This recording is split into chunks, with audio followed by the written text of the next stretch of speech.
In today's video, I'll show you how to change your payment method on Walmart Plus. First, open the Walmart app or go to the Walmart website. Next, tap or click Account. To add a new payment method, tap the Settings gear icon in the top right corner, then select Wallet. Tap Add New Payment Method, choose your payment type, and enter your payment details. You can either scan your card using your device's camera or enter the card information manually. Once finished, tap Save Card.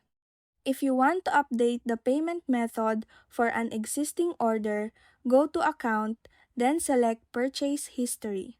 Choose the order you want to update, then click Edit under Payment Method.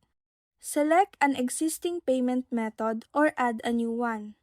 Keep in mind that you can only update the payment method once per order and only while the order is still pending or being prepared.